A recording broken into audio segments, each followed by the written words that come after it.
ल अब यो बजारबाट आलु किनेर बिउ ल्याएर लगाएको पनि मैले हजुरलाई देखाएँ हजुरहरूलाई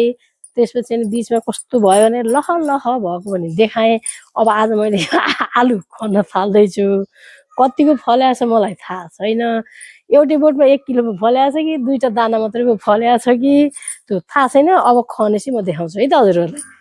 अनि अब यो आलुको बोटहरू मरेपछि अनि त्यसपछि पातहरू फुस्रो भएपछि खन्न पर्छ अरे मलाई मेरो साथीभाइहरूले भन्नुभएको अनि अब फाइनली हेर्दाखेरि अब यो खने फेरि मैले फर्सीको मुन्टा नि त लगाउने नि त फर्सी मुन्टा नि त खानुपर्छ नि त अनि यो सबै मरेपछि आज बिहान पनि मेरो धेरै साथीहरू आएर अब खन्नुहोस् है भनेर जानुभएको छ फेरि पानी पऱ्यो भने बिग्रिन्छ अरे त्यही भएर म खन्छु कि अब ल झाल त यत्रो लहरिएर पुरा सिमी फल्ने छ अब खनौँ है त जय श्रीराम लज्जा खोइ फलिन्छ क्या हो खोइ आलुको हालत मेरो के भएछ जय श्रीरामै भएछ त जी के अरे टाकान टुकुन यसो बाँकी रहेका बिउहरू यताउता लगाइएको थियो कि एउटा दुईवटा पनि यत्रो फलेको एउटै 5-6वटा बोटमा त जेस राम्रो फलेछ अब मुख्यबारीको म खन्छु है त मेरो इज्जत राखिदिए त हुन्थ्यो बारीले अब के गरे हेरौँ है त जय श्रीराम श्रीराम ए राम जम्मै आलु त फलेछ यति फलेछ ए अरे वाह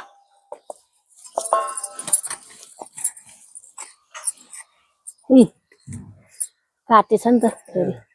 ढङ्ग धेरै भयो त होला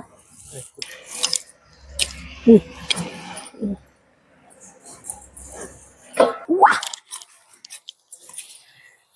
यस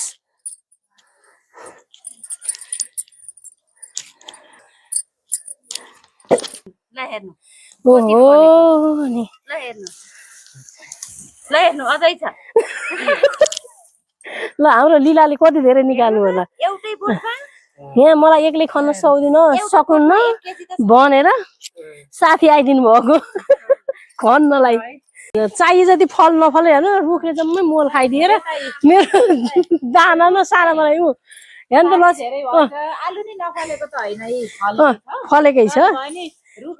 रुख अनुसार त एकदम 3 मुरी फल्नु पर्ने रहेछ होइन लीला आलुका गेडाभन्दा खेताला धेरै छौँ तर रमाइलो हो अरू जे भए पनि फल्न त मजाले फल्याछ